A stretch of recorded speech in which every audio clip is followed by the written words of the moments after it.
Today's show is brought to you by Audible.com. Get a free audiobook download and a 30-day free trial at theqfilmcast.net. Just click the link in the upper right-hand corner and choose from over 150,000 titles for your iPhone, Android, Kindle, or MP3 player. That's Audible.com. Q. I got something here. I want to see if you know what this is. A Q. A Q. That's right. Yeah, I like that.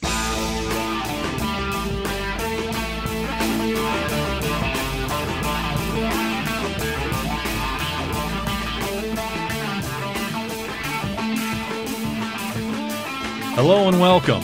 From deep inside Jolly Roger Studio, this is the Q Filmcast. And whether you're listening online worldwide or perhaps nationwide, one of our affiliate stations, thank you for tuning in. If you don't yet know, we are the show which brings to you our review of a particular film currently streaming on Netflix Instant. Each week we take turns queuing up a selected title. Then we come in here, Jolly Roger Studio, and each of us tell you what we thought. Good or bad, doesn't matter, right? That's what we do. Other words, we're on the front lines of Netflix Instant streaming for you. And For you. For you. That's new. And you. Off the cuff. You like it? Whoa, that sounded awesome. I didn't include you, Adam. Okay, when I said you, I was talking to him. All right. And so this week we're queuing up the George Clooney muted thriller.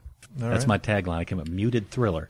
The American from director Anton Corbijn. I do think I'm saying that right.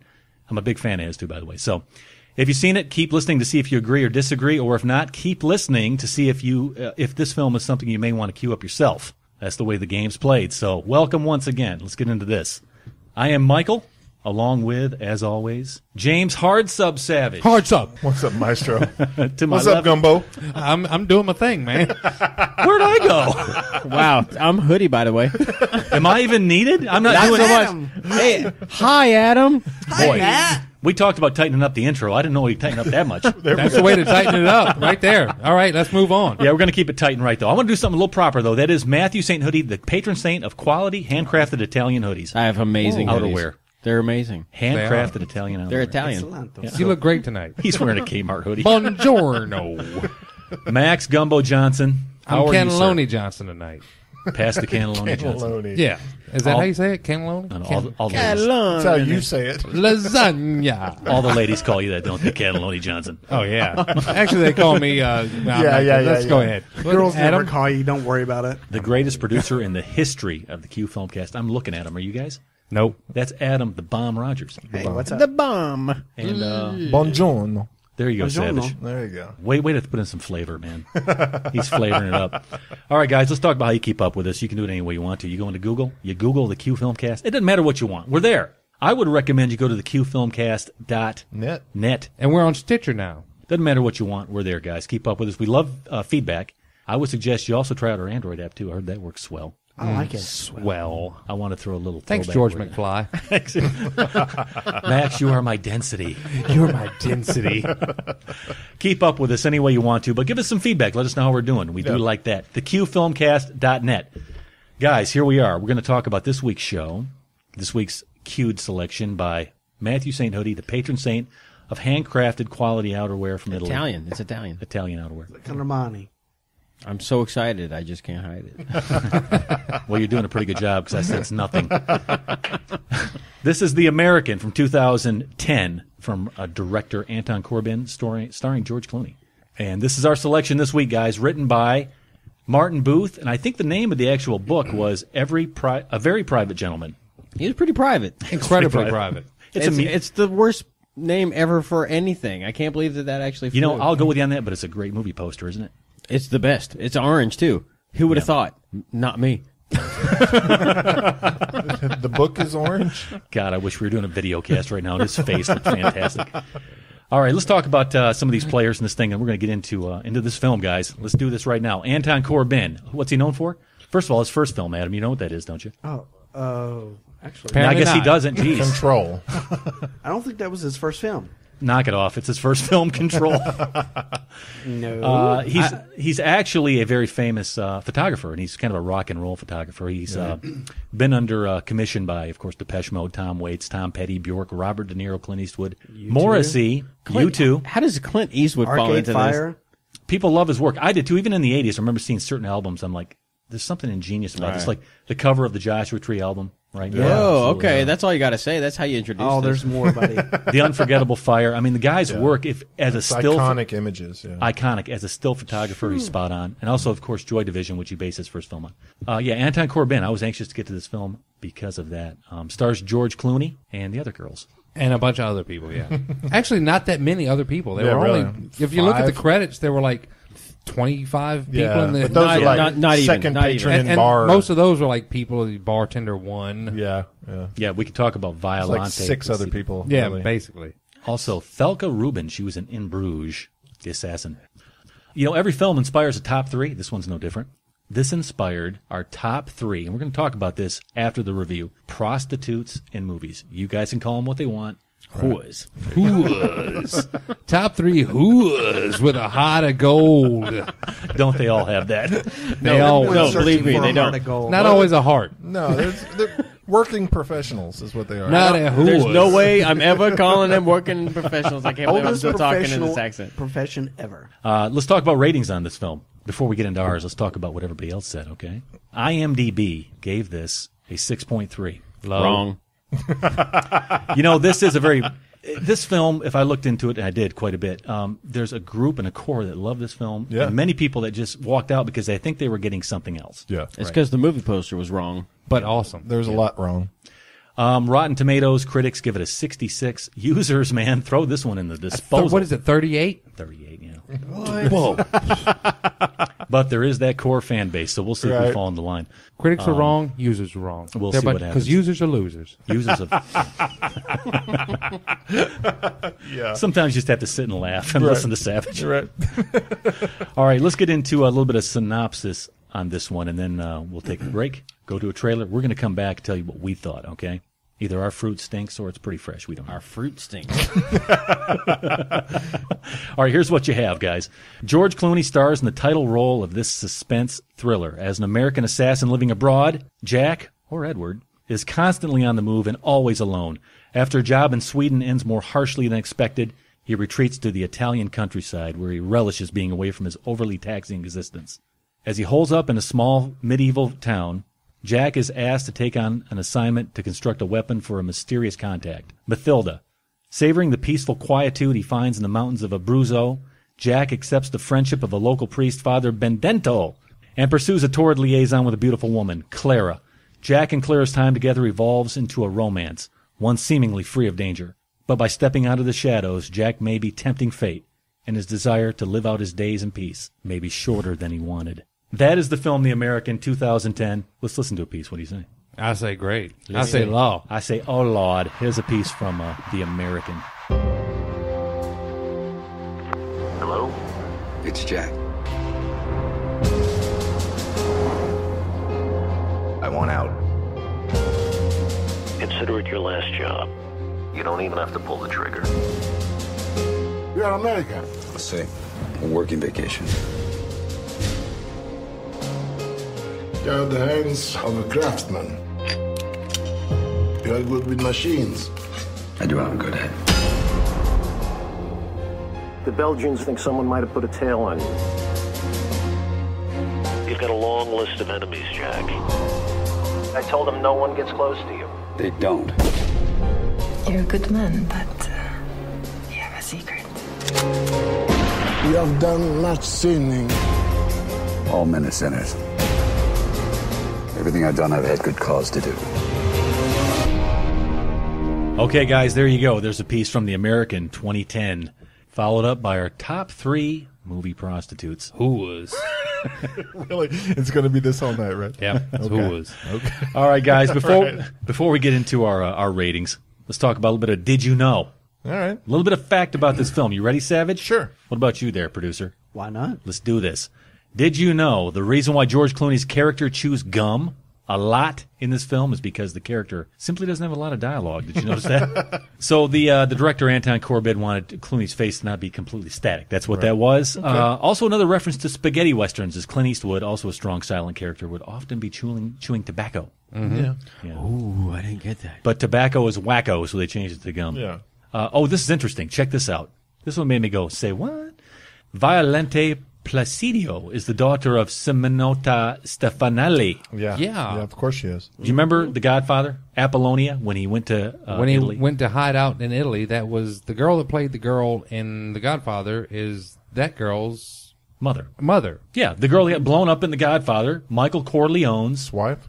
Well, it was his eventual girlfriend. wife. Right. Eventual wife. He was engaged to her in Italy. A classic scene. You remember? I'm so confused. No, I remember that. That's this girl's mother. Yep. Wow. And my God, I went back and what I did, I looked at a picture of both of them online. They look the exact same. Whoa! Wow. Yeah. Both hot. Yeah. There's no Maury Povich needed here. This is they're related. No Maury Povich. Yeah. Never mind. I get it.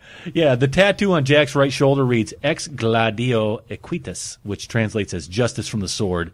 It's a motto from an Assassin's Creed. I thought I've it was never played that game. That's a Special Forces tattoo. Yeah, That's what I thought. Basically. I never could make it out. I got that from Tropic Thunder. Ooh, Tropic Thunder from Down Under. Being a celebrated stills photographer, Anton Corbijn was constantly taking pictures during the shoot. These were ultimately presented, and I'm going to buy this thing maybe, in his book, Inside the American. It's going to be beautiful. It's a good currency, because we don't do stars, do we? Hoodie. No, stupid. No, stupid. We don't do thumbs up and thumbs down. We let the film tell us what we want to do. Right. This is no different. What's it going with today? What's our currency for this film, The American? Something about Americana. Cafe Americana or something. Cafe Americano. Cafe Americano. Cafe Americana. Right. Gracias. No. Yeah, if you were in France, you'd want to know what the soup du jour was, right? The soup du jour. I'll have the soup du jour. That sounds good. I'll have that. Cafe Americanos, that's what we're going to rate with here, 1 through 10. And how we typically do this, I don't want to be untypical. I want to do it the way we've been doing it. Not stupidly. Not stupidly. And that is Matt St. Hoodie, the patron saint of quality, handcrafted Italian outerwear. I'm going to start with you because you queued this up. This is a hoodie pick. 1 through 10, Cafe Americanos, The American, 2010. Give it to me. I have a lot to say about this movie, but I'm not going to say it just yet. I'm just going to say that it's a 10. What? Boom. Boom. Wow. Drop it. Okay. He did that. He did. Dropped it like it was hot. You roofed out on me. 10. I roofed out. He raised the roof. Max, do they have gumbo in Italy? They call it gazpacho. That's or not something. gumbo. That's not even Italian, is it? I don't know. Yes, so. it is. Is it? Okay, Yeah. they call it gazpacho. Whatever. It's cold tomato cold soup. tomato That's what it soup. is. Exactly. That's right. Right. That's right. It is. It's cold tomato soup. Gestapo. Yeah. Gestapo. That's Gestapo. That's a different thing. Nazi. Italian as well. Sorry. That's German, buddy. Gazpacho. Whatever. All right, Max. 1 through 10. Cafe Americanos. He says a 10. Unleash. What is it? I'm not going to 10, but I will go a 9. Cafe Wow. Americano. Oh, forget about it. I'll bring you up. There's a couple of things that brought this down from No. a 10 because this was a great movie. Yeah.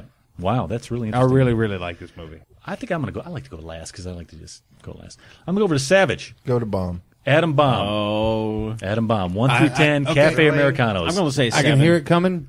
This movie was boring. Wow, I thought he would go a little higher than that. All right.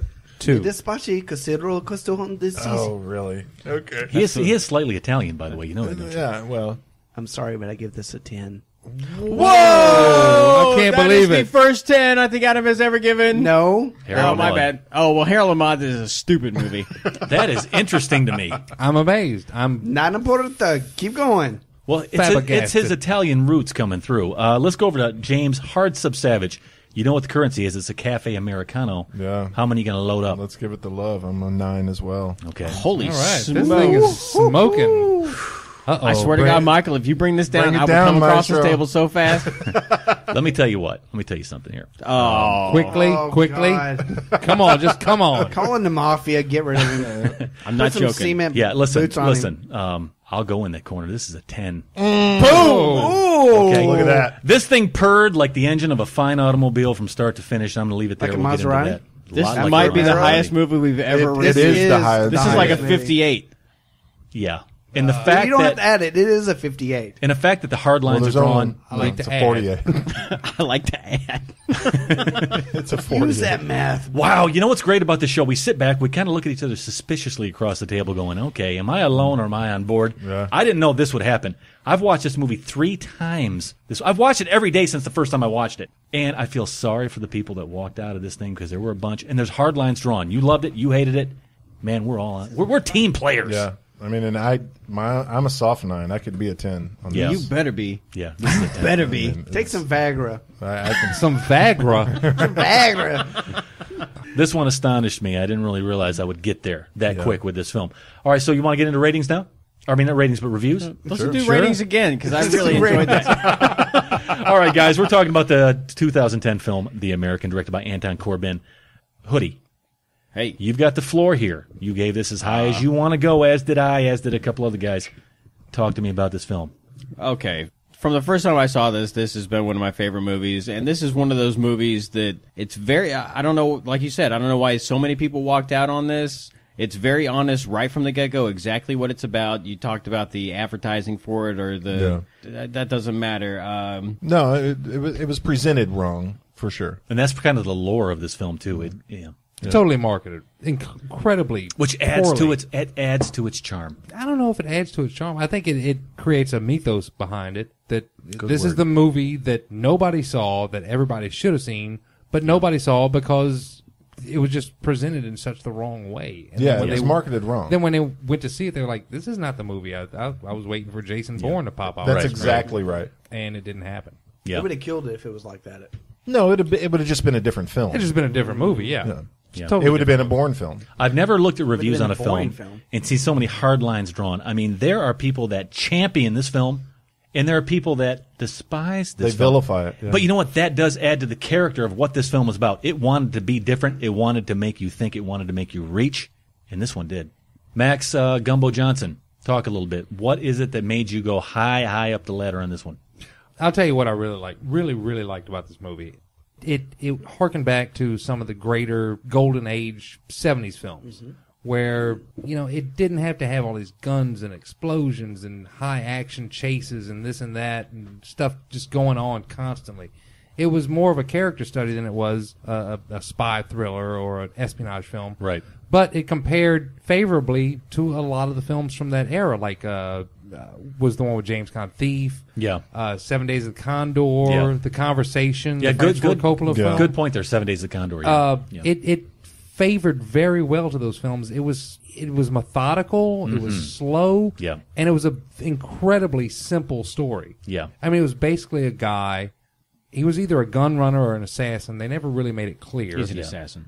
He could have been both. No, he's an assassin. Because they made said- it very clear. I've watched this like 20 Okay, times. well, then I've only seen it once. Maybe I'll have to watch it again. But either way, I mean, his whole mission basically in this movie was to build a gun for this woman to assassinate somebody else. That was basically the story. Yeah. Right. And to take that whole premise and make an hour and 45-minute movie out of it and keep your attention built through that whole thing and keep you involved in that at that slow a pace and have enough to keep you going and interested in the thing is awesome. That's it's crazy magnificent. awesome that they could do that. It's magnificent. No And doubt to have about no real quote-unquote action scenes or high drama or anything like that. Well, but there was that there. There wasn't. There was some drama in it. There was some relationships, but it wasn't anything that was just mind blowing. You had to go like, "Oh my God, I can't! What's going to happen between this one and that one? And what's going to do this? Right. What's going to happen here?" It all just happened sort of naturally. It just kind of flowed over the hour and 45 minutes. Yep. And I like that kind of filmmaking. And it also brought up questions through the whole movie, like, okay, what's the significance of this? What's the significance of that? I love that kind of stuff. Yeah, And I wish I would like to see more of that, but Yeah. unfortunately, that just doesn't. Yeah, and I'm gonna talk a minute and a little bit here when I give my rendition about what took me out of the film, which I'm only gonna split hairs. There wasn't much. There was a couple of little things. Couple little things, but its basic overall formula was spot on. Hoodie, what do you got? No, I just wanted to add to what Max was saying with the pace of the movie being. He said it was a little bit slow, which I completely agree. I tend to gravitate. And real quick, just not to interrupt, but I don't mean slow in a bad way. No, it's deliberate. It was deliberate, absolutely deliberate. purposeful. Slow in a refreshing way. But everything you needed to know about this movie was written all over George Clooney's face for an hour and a half. You literally could, as little dialogue as there was in this movie, you could have had less and just looked at his expressions and known exactly what was going on. And that was one of the biggest draws to this movie was just Clooney. He nailed this. Yeah, absolutely. I'm absolutely. glad you brought that He up. killed this. And I don't know if this really, I've always been a marginal Clooney fan. I thought it was, a lot of times his performances are Clooney being Clooney. I like old Clooney. This was Clooney's opus. This is to middle me. Clooney. Wait, old Clooney as in older Clooney, or old Clooney as in he's older now? He's older now, Clooney, not like ER Clooney. You're not talking like on Roseanne Clooney. Right. I'm talking like gray hair that's Clooney. Live Clooney, by the way. What about you? I'm sorry, Putty. What else you got? Keep going. No. There's like I said, there's a lot that goes into this movie that I think that all of us kind of got that I'd like to get into. I don't know if now's the place. But It is hard we'll because there's so much I want to talk about. I don't know what bite to take first. Right. Yeah. All right. Let's just jump into this. The one thing that I really liked about this movie, speaking of George Clooney's facial expressions and just the lack of dialogue, was the director's ability to build the tension. And he did that by, all the townspeople, number one, the guy riding the bike, the guy in the light blue sweater. You never really knew who was out to get Clooney, to get Mr. Butterfly, but you knew that something was bad. And through the whole movie, as slow as it is, this guy was never out of danger for a second that this camera was rolling, ever. No. He was always in danger. And as an audience, I found myself looking at the background almost as much as I was looking at the main character, just to find out who was going to actually kill this guy. Mm-hmm. So, and the director did a really nice job of putting the little action sequences almost just perfectly right in sync with the story, so that I didn't lose any interest at all, and I always felt that element of danger through the whole thing. Before I go over to Savage, or maybe Adam, I'm not sure. Before I go into that, I want to talk about danger a minute here, because you talk about the danger on the outside. What I loved about this film was the danger on the inside. He was in danger of giving himself emotionally to someone, of giving himself and unveiling himself as a real person coming out from behind his wall. There was danger inside and outside. This thing was nothing but tension, to me anyways. Yeah. When you talk about danger, it was throughout the entire film, inside and out. There's no overarching theme with that. No. Right, but that started when he went to the initial town. Well, I mean, first off, you see in the opening scene, which is my favorite part of the whole movie. That's a gut punch, isn't it? Right. And one of the things that I really enjoyed about this, that the director, I guess, it opens up on the woods, snow, quiet, still. That's Clooney. And gorgeous. That's Clooney. Right. Sorry. But the scenery really also gray and isolated, though, is Clooney. It echoes the main character that we're looking at through the whole thing. Even when he goes to the first town. Yeah. Stone, gray, isolated, still. What he needs is people. He won't admit to it because he's that kind of guy. He gets out of the car, looks around, says, I'm not going to meet anybody interesting here. Throws the cell phone over the bridge, goes to the town where maybe he's going to meet somebody. So as in his old age, he's been an assassin. He's done all the cool stuff that he thought that this job would hold. It's kind of become every day to him. Yeah. Now he's like, okay, that. all right, I need more in my life. Yeah. So he goes to this, Who's in Castle Delmont. Yeah. Right. So the only reason he goes Castle there is of the Mountain. just to meet people. That's it. That's it. He wants to be around people. He doesn't know how to talk to them. He doesn't know how to interact. He just wants to be around something. Yeah. This is a man whose job has chipped away at his life so much there's only a stub left at this point. Yeah. And now look at Clara. That's the same person. It's the same person. You know who's even more the same person than him? Two very good performances. Both the females in this thing was fantastic. The other assassin, and I can get into some of these details later, but they were the same person. If you look at them on the picnic blanket, they were the same person. They wanted the same thing. She let her guard down and wanted to be removed from this life just like him. Right. That mirrored image of each other, her and him, played in 3 different scenes perfectly. There was tension there because they understood where each other was. Sure. You know what I'm saying? Yeah. Those were great scenes. My favorite scenes, as much as I love the Claire scenes, were between him and the other assassin. I agree. I'm talking sitting at the edge of my seat, literally waiting to see what the next scene was. Yeah. The next frame was between these two. And some of them was silent. What about you, Savage? You went way high up the scale, too, and I'm glad you did. I thought this might be in your wheelhouse. What do you got? Well, and then I could probably go to a 10. I mean, the knock on this film is that, and I said it last week when the reveal was like, oh, it's a slow burn. That's always been the thing. This is slow. It's slow. But then if you figure there's a car chase, 5 assassination attempts on the Clooney character, a femme fatale who isn't all she appears to be, a suspenseful foot pursuit through narrow maze of streets with 2 professional hitmen trying to outwit and kill one another, a steamy sex scene, a face-to-face showdown, and a 7-person body count, which is more than the Bourne Ultimatum, you wouldn't think that that's a slow movie. No, you wouldn't. But it is. But all of that happened within the confines of this film, and it's still considered a slow movie.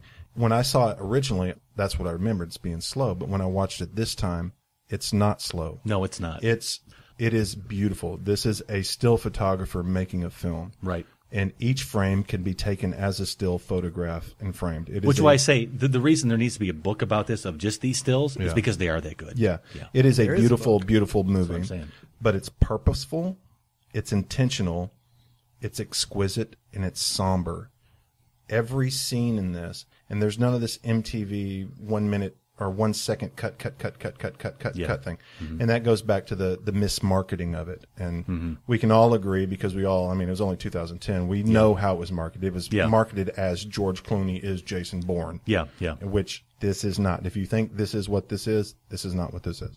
The beauty in this lies within the one sentence where he meets the priest, where the priest says, "You think you can escape history. Right. You're American. You live in the present." Yeah. This movie is about living in the present. Absolutely. This is a complete present movie. It is like a now thing. This isn't looking forward, because the minute the Clooney character starts to look forward, bad things happen. And that's an angle I hadn't approached. That is a great angle on this film. That line in particular does set a certain tone as to what this guy is, what the movie is, what this guy's viewpoint is. And I didn't think about that. Another great point. You also have Mr. Butterfly and Clara that are both trying to get away from their past, their history. Right. So you have that juxtaposition, and I love that word. You use it well. I mean, it's true. It's the juxtaposition of him living in his present, trying to get away from his past. Every character in this movie is doing the same thing. And there's a common thread between all these people. I don't think any of these people wanted to be where they were. I think even the guy in the end, his boss, he was kind of like, I want to wrap this thing up and get on with some peaceful living here. You sense that from everybody. I didn't get that from the Craggleface. Craggleface. I don't think he was loving his job. He didn't act like a guy who loved what he was doing. He was committed to it. The guy that wanted to be old Tony from The Professional. Yeah. We hadn't talked to the producer. You gave this a 9. Dang, that's surprising. I gave it a 10. Oh, forgive me. I'm shocked. I can't believe this happened. I can't believe it either. My American sensibilities got the best of me. I am flabbergasted. Talk to me, man. What is it that kind of put this to the ceiling for you? What is it? Did you think it was funny? No. Okay. No. Seriously, this whole movie is based around the director. There's no one else that could actually make this movie, I don't think, other than the director. Yeah. This guy, when I'm looking him up, has made pretty much every... He's made every favorite Depeche Mode video. He's made every single video I've ever loved. He has made every single album cover I've ever loved. He has shot every single band that I've ever loved. Yeah. He is this God to me. I didn't realize who this guy really was. He's a visionary. Adam's actually tearing up a little bit right now. Yeah. This is when he was making this movie. He has set the camera down and shot it like just a still shot. Yeah. It's framed. Every shot is framed. Yeah. Absolutely, it is. I think you're right. Everybody showed up on the set going, "This is Anton's project. Yeah, we're going to follow his lead."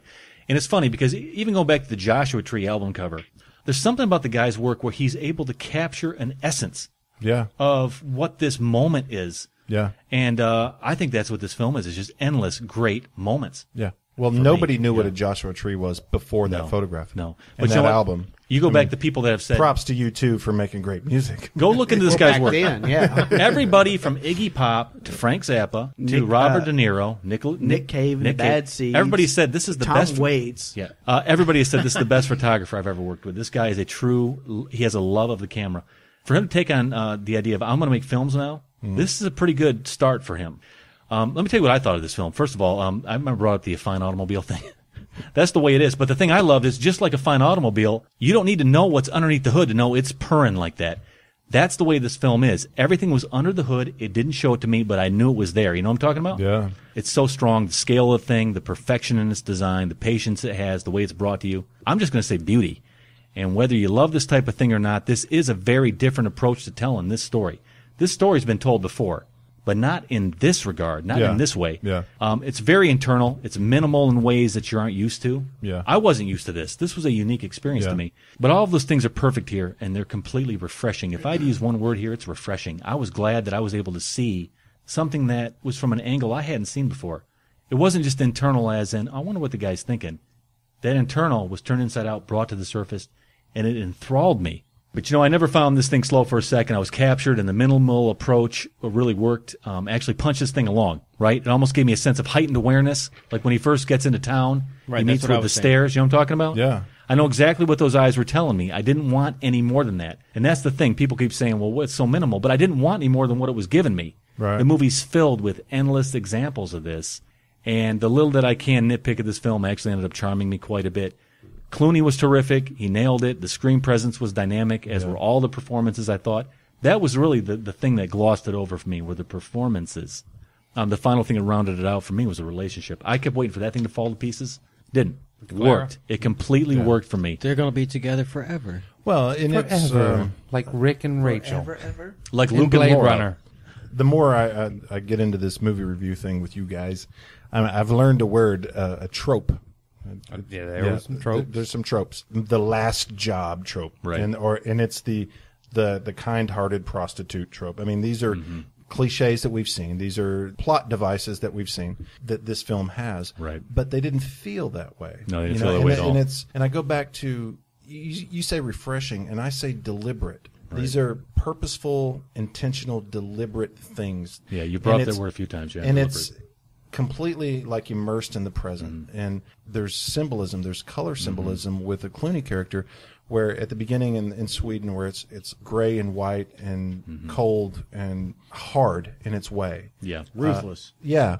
And then when he chooses the town, yeah, whenever he's alone in this film, when you watch, whenever Clooney is alone, he is surrounded by impermeable, hard substances. But whenever he's interacting with people, all of a sudden, all the textures change. Yeah, sure. Around It's fluid. There's a tree. There's a butterfly. Exactly, whatever, or silk. Well, this film is full of little nods and little winks. Absolutely. And I want to talk about. Let's talk in about. this. I tell you what. Let's stop right here. Let's talk after we come back from this clip. We're going to listen to a little piece of The American from director Anton Corbijn. We'll come back and talk about that in a second. Come on. What's going on?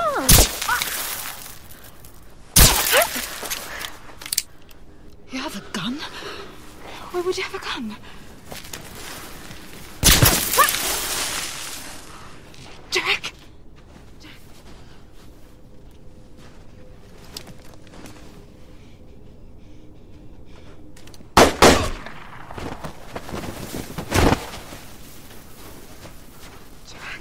Okay, so there you go. There's a piece from the 2010 film, The American. We're going to talk about some scenes, some things we got to talk about. I'm going to start this one off. You know what I got to talk about? Tell us. I got to talk about that fantastic hook, the opening scene. It sets it up to where it's a typical espionage spy assassin film. The whole film's going to be about who's after this guy. Right. What's this guy's problem? What danger is he in? When you pull into that great shot where it's almost like a glacier moving into that cabin, it doesn't lie to you. This is going to be a slow, methodical film. They established the hell out of that. If you don't, if you don't know what kind of movie this is going to be, you didn't see the very beginning. I actually wrote down that this is the most honest movie you will ever see because in the first 2 minutes it tells you everything you need to know about it. That's why I got to talk about it, because this is an honest film. Great. It's like, okay, people, leave now. You're not getting Jason Bourne. Right. But what I loved about this scene was they're walking through the frozen lake. This is pre-credit, by the way. Yeah. You're set up for, okay, this film's going to be about who's trying to kill this guy. No. This scene turns dramatically into, who is this guy? I don't want to spoil it. Well, but no. He reveals himself through his landscape through the whole movie. Yeah. This landscape, woods, you're cold, you're harsh, ruthless. Mm-hmm. Yeah. All right, so you're running out of time. And silent. So the whole thing, I mean, it was obvious that he had affection for this girl. It didn't rise above affection.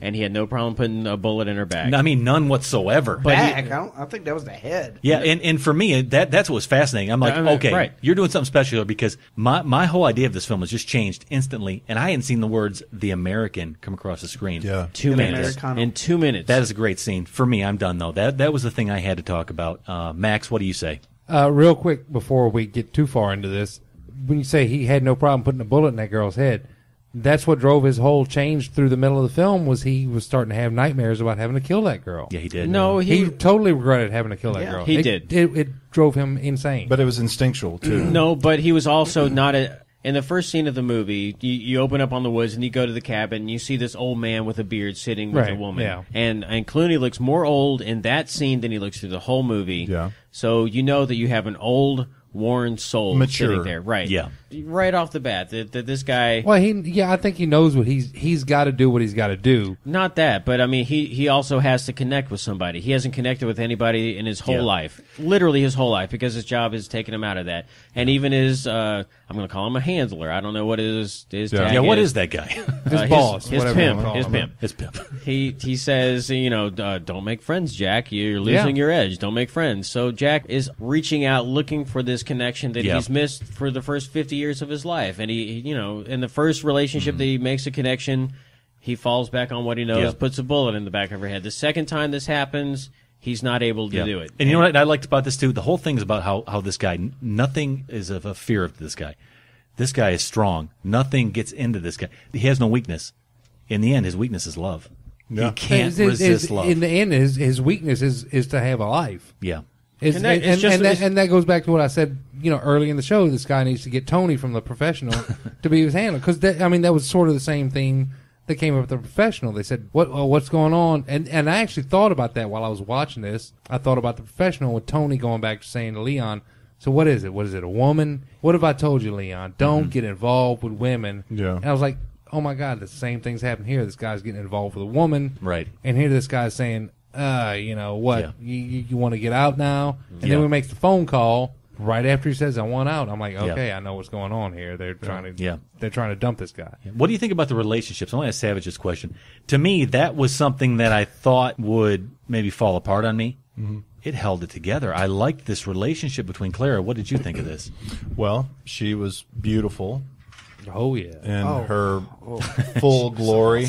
Which she spent much of the film in her full, wondrous glory. This is one of the most beautiful women I've ever seen in my life. She's beautiful. Forever, ever? But forever, ever. No, the relationship sold because, again, for me, this film, it hinged around being in the now. There was no backstory. There's no details of who this guy was or what. We're not giving anything other than that one throwaway line from his handler. Which works so well in this film. Yeah. It was the one throwaway line from the handler that said, "You used to know that."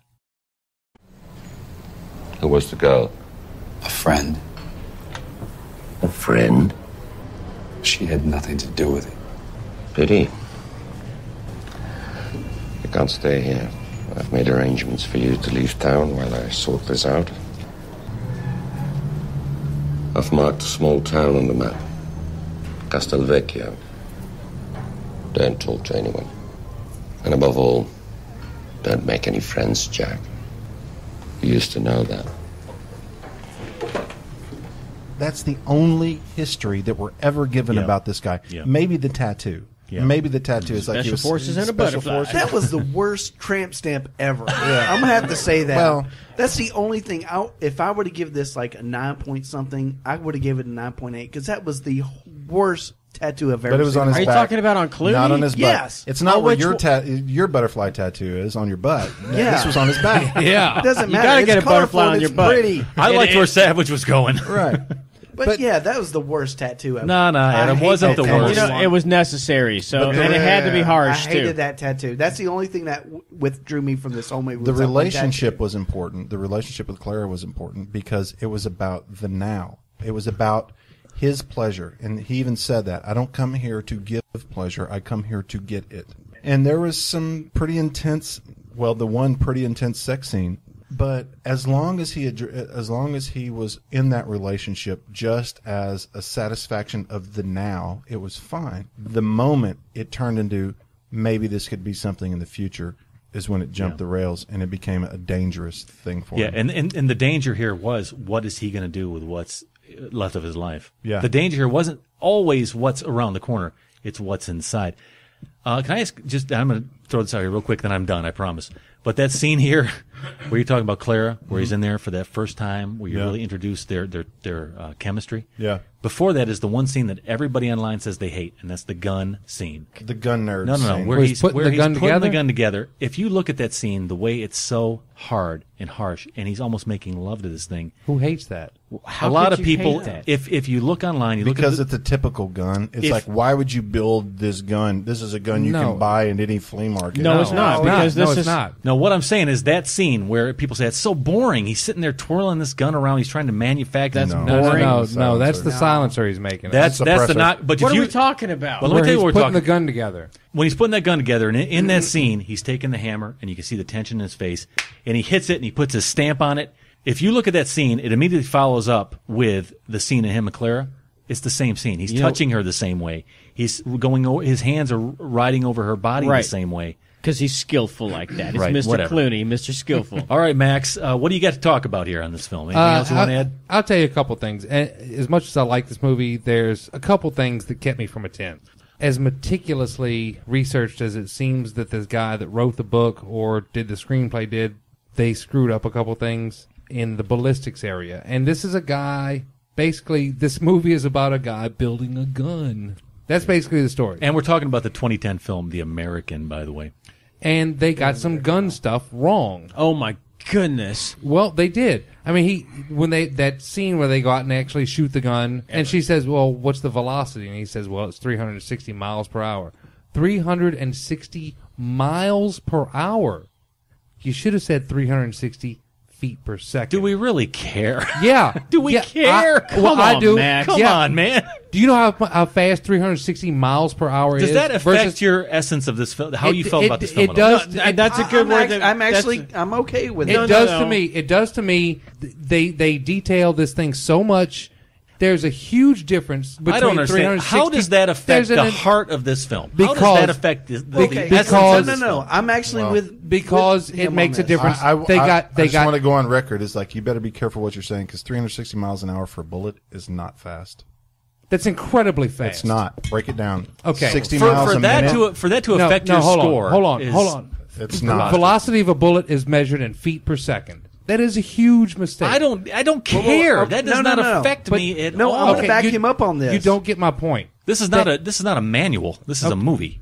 And that is a huge mistake for something like a gun. There were several ballistics mistakes like that in the movie that if they'd done 2 seconds of research, they would have fixed. Yeah. That is an enormous mistake. How about this? Did he come across as a professional gunsmith? Thank you. It's an enormous mistake. An average miles per I don't care. hour for a bullet is 681.8. Let's talk about butterflies. Yeah, let's talk about something else. That's crazy. No, come on. Is the whole story about the velocity of a bullet? No, but the whole story is about a guy building a gun for an assassination. No, it's not. No. This movie's about what's internally in this guy, the struggle. No, he's hold in. on. Stop. No. The basic story of this film, the narrative plot of this film, is about a guy building a gun for an assassination attempt. Agreed? This film is about someone at the end of their life, and what are they going to do with the consequences of their decisions? You're completely missing my point. Right. I'm sitting so close to him that I can hit him. But it is a knock on the film, because there's also a thing where she adjusts the sights.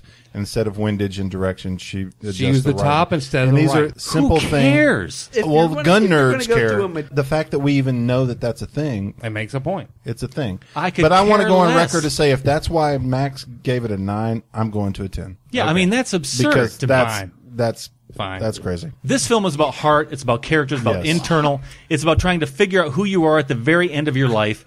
And for you to knock it because of a detail doesn't make sense. I do. Okay. Take a point off for that. Yeah. That's not something I'll agree with. But who am I? Let's talk about butterflies. Let's talk about butterflies. And by the way, we're talking about the 2010 film The American, which we all loved, except Mother Puss Bucket.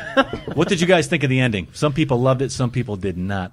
It established early on with the thing with the other assassin, the gray butterfly landed on her, and he said it's endangered. And it wasn't a colorful butterfly; it was a gray winged butterfly, white, gray.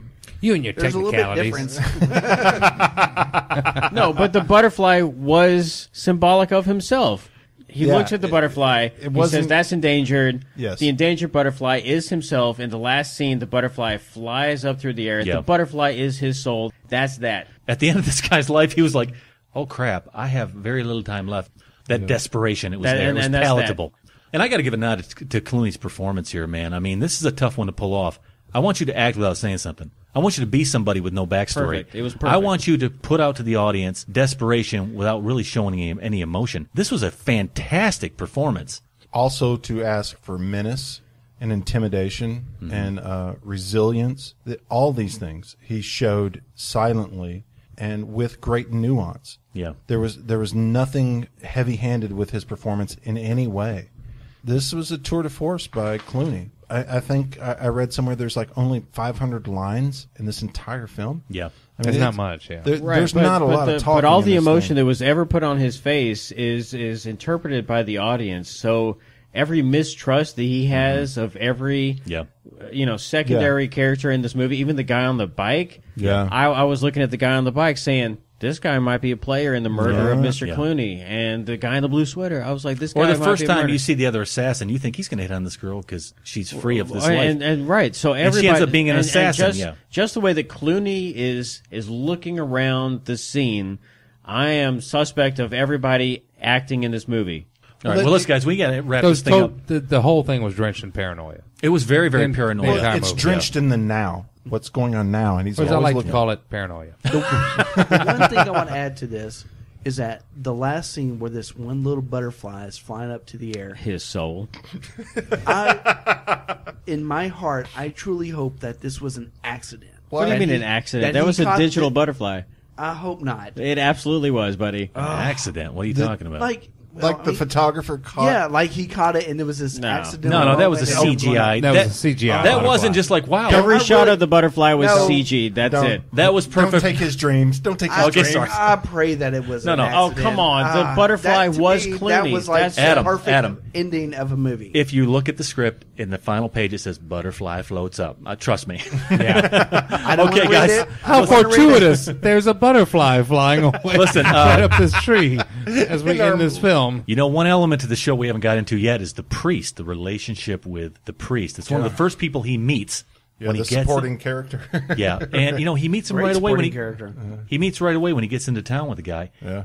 The guy looks at him, takes one look, figures out, okay, stranger in a strange land. I think I know what this guy's about. That's perfect. It was an interesting relationship. I don't know how much that worked for me, didn't bother me. What do you think about this relationship, Hoodie? What did you get out of this?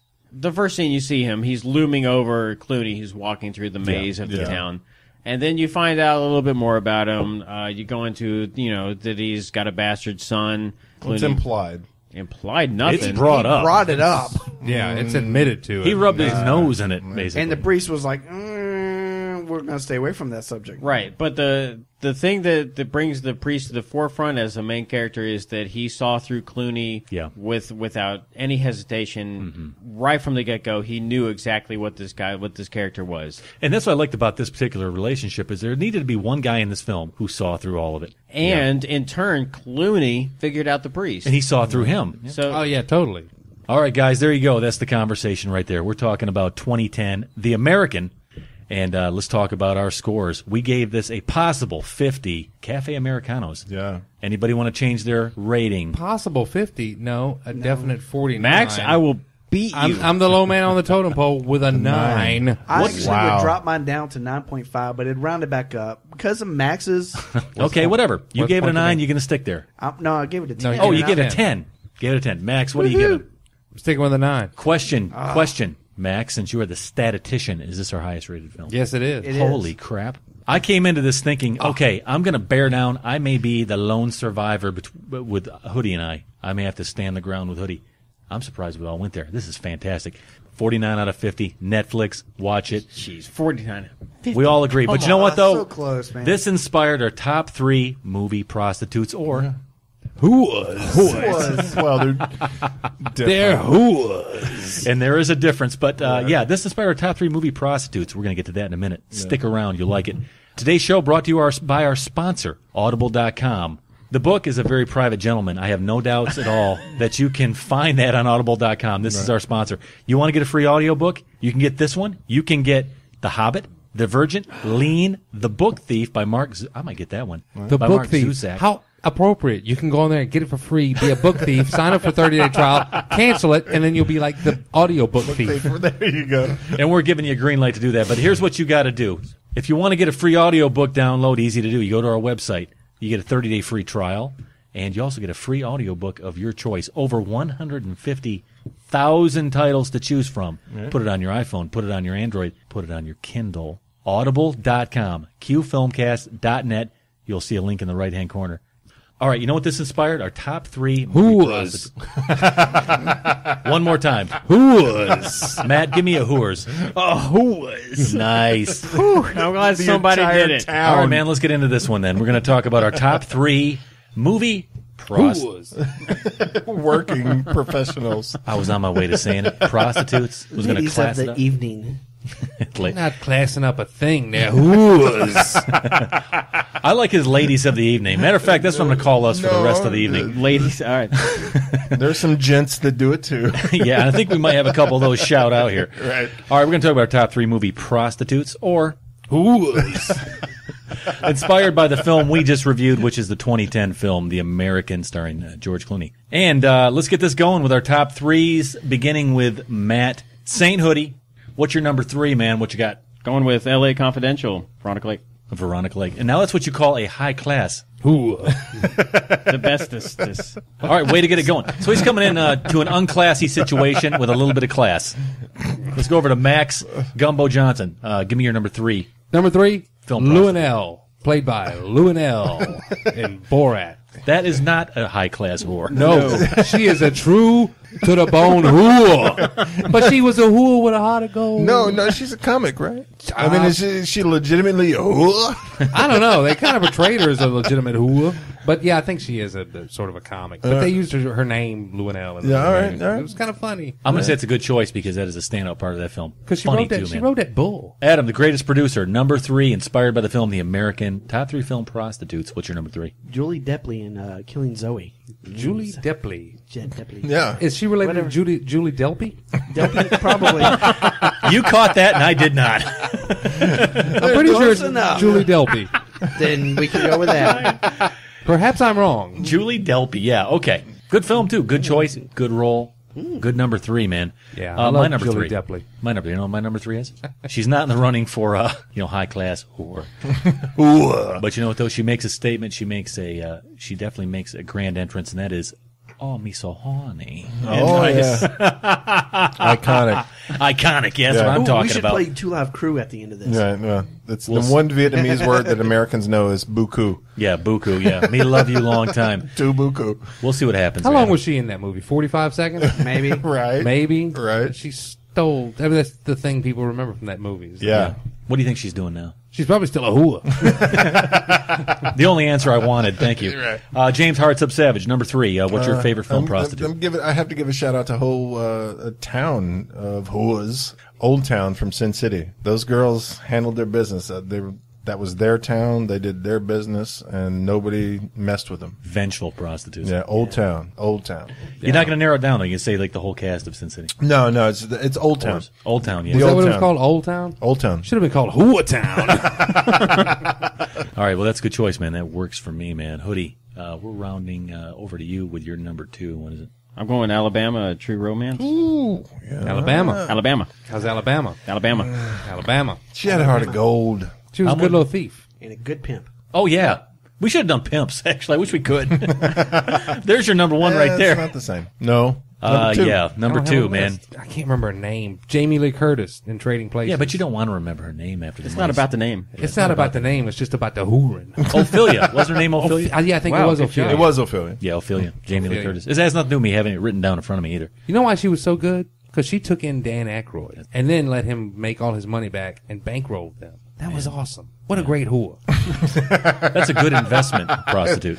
Yeah, she knew that With a good mind of investment when gold. she saw it. With a mind of gold. Yeah, and usually what a body. Usually Oh, they suck man. your money out of your pocket. They don't really return the favor with a good investment. Young JLC. Whoa. The stuff dreams are made of. Mature JLC's not so bad either. She's no True Lies JLC. Tivia JLC. Yeah, okay. Yeah, that's where you turn a corner on JLC when she starts talking about her bowels on TV. Activia! It's good for the colon. Yeah, speaking of colons, Adam.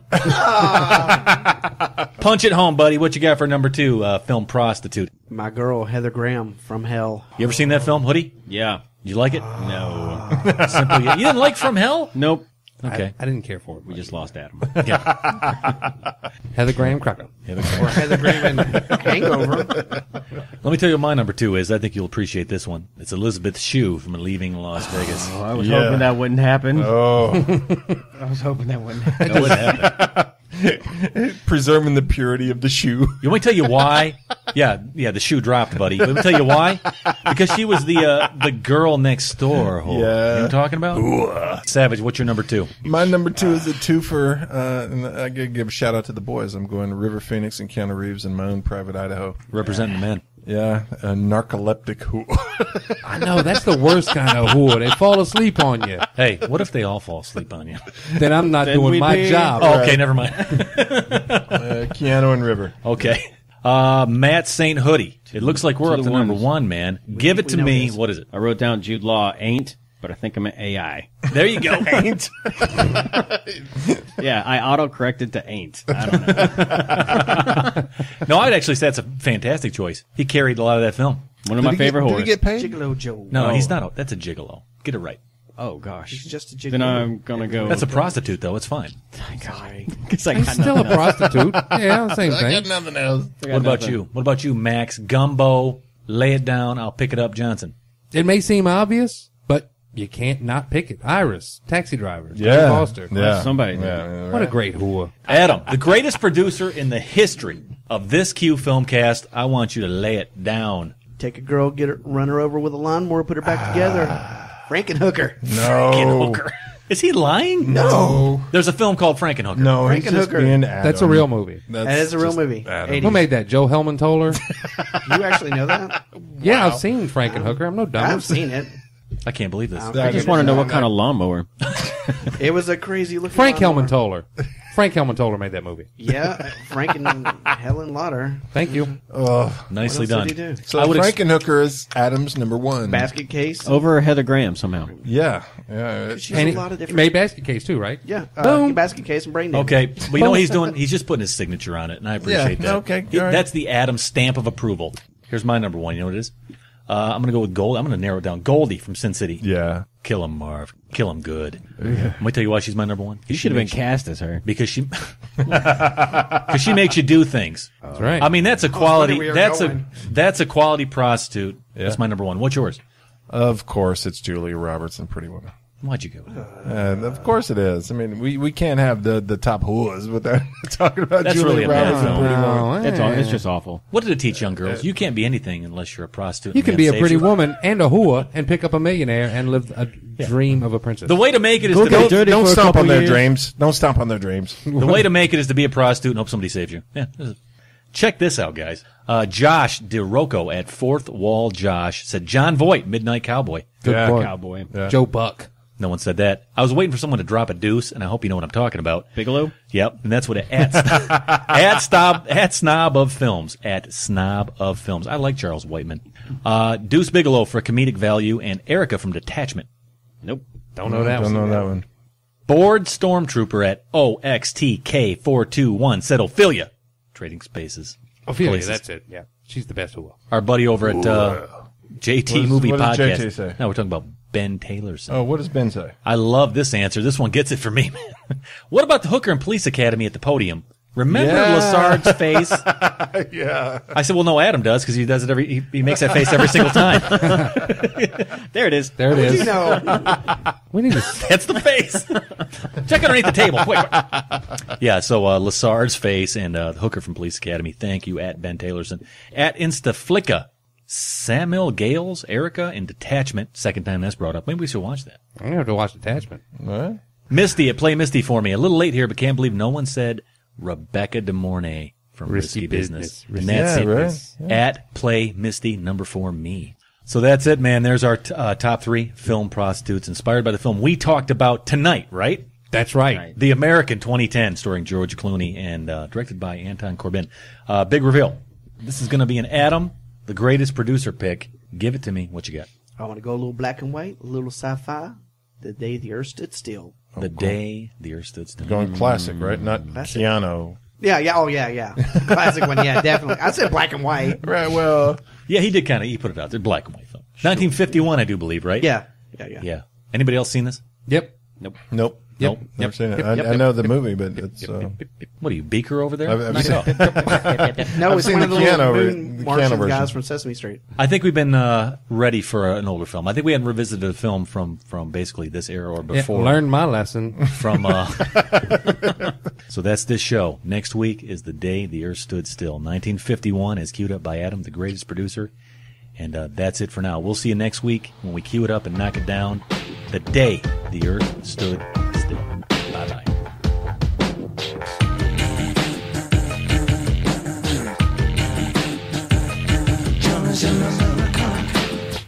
I'm afraid of Americans. I'm afraid of the world. I'm afraid I can't help it. I'm afraid I can't. I'm afraid of Americans. I'm afraid of the world.